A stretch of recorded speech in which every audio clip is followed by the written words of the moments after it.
गिनती 21 का 10 से 20।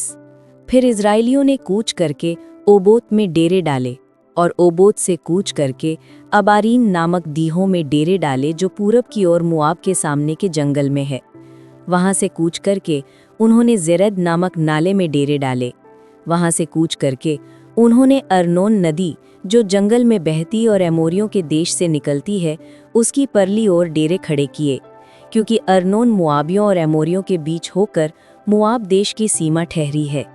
इस कारण यहोवा के संग्राम नामक पुस्तक में इस प्रकार लिखा है कि सूपा में बाहिब और अर्नोन की घाटी और उन घाटियों की ढलान जो आर नामक नगर की ओर है और जो मुआब की सीमा पर है। फिर वहां से कूच करके वे बैर तक गए। वहां वही कुआं है जिसके विषय में यहोवा ने मूसा से कहा था कि उन लोगों को इकट्ठा कर और मैं पानी दूंगा। उस समय इज़राइल ने ये गीत गाया कि हे कुएं उमड़ा, उस कुएं के विषय में गाओ जिसको हाकिमों ने खोदा और इज़राइल के रईसों ने अपने सोंटों और लाठियों से खोद लिया।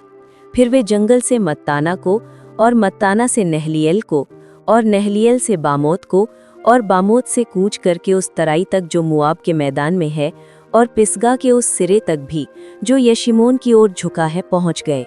प्रश्नों के उत्तर। मुआब के रास्ते में इस्राएली के लोगों ने किन स्थानों पर डेरा डाला?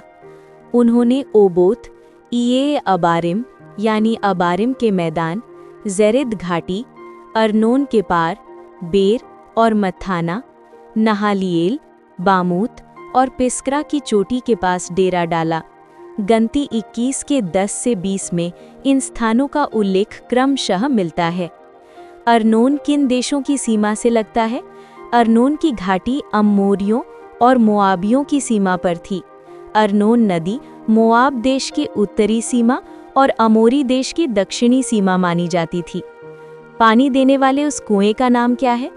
उस कुएं का नाम बेर था, जिसका अर्थ है कुआं। कुएं पर लोगों ने कौन सा गीत गाया? इस्राएली के लोगों ने ये गीत गाया, हे कुएं फूट पड़, इस पर गीत गाओ। गन्ती 21 17 से 18। ये गीत परमेश्वर के उस आशीर्वाद के लिए धन्यवाद था जिसने उन्हें जंगल में पानी दिया। उस पर्वत का नाम क्या है जो बंजर भूमि को देखता है? वह पर्वत पिस्का की चोटी कहलाता है जो यशीमोन यानी बंजर भूमि को देखता है। सीख, परमेश्वर अपने लोगों की हर ज़रूरत पूरी करता है। जैसे उसने जंगल में पानी का स्रोत दिया, वैसे ही वह हमारी कठिन परिस्थितियों में भी व्यवस्था करता है। कृतज्ञता का भाव रखना आवश्यक है। इस्राएलियों ने कुएं के लिए गीत गाया।